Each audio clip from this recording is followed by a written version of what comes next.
Ce jeudi 4 mai, Miss France 2023, Indira Ampio, a accordé une interview aux Parisiens, dans laquelle la jeune femme de 18 ans se livre sur son quotidien, ses journées bien remplies, mais également sur les comportements parfois déplacés des personnes qu'elle rencontre. Certains n'ont pas de limite, ils ont l'impression qu'on leur appartient, explique la Miss, avant de revenir sur un épisode particulièrement désagréable vécu peu de temps avant son couronnement, lorsqu'elle était Miss Guadeloupe. Lors de la visite des stands de la Route du Rhum, j'ai pris une photo avec un monsieur qui m'a mis la main dans le dos, raconte-t-elle. Sauf que le dos, en théorie, c'était un peu plus haut.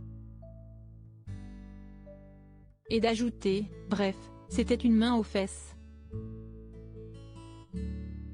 Pour se protéger de ces comportements déplacés, la jeune femme élue le 17 décembre dernier à Châteauroux utilise désormais une technique, tout en restant polie.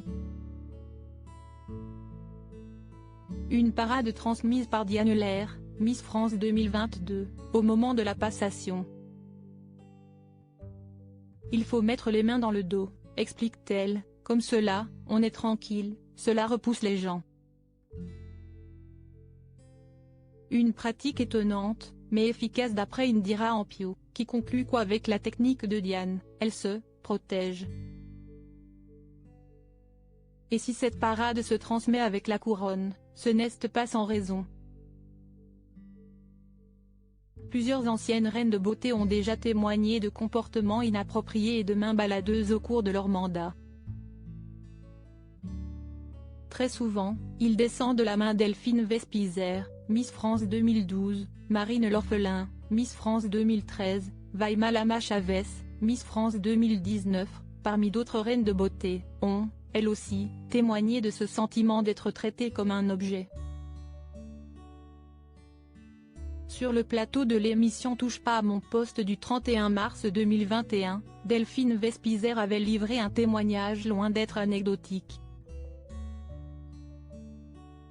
On est une jeune Miss, on va faire des photos avec plein de monde, beaucoup de politiques. Et généralement, très souvent, il descend de la main. De son côté, la Miss haïtienne Vaima Lama Chavez expliquait le 2 mars 2021 à Non-Stop People qu'elle écrasait les pieds de ses prétendants lorsqu'il allait trop loin. Et de conclure, si est-il de la bêtise pour voir s'il se passerait quelque chose ou pas. Article écrit en collaboration avec 6 médias.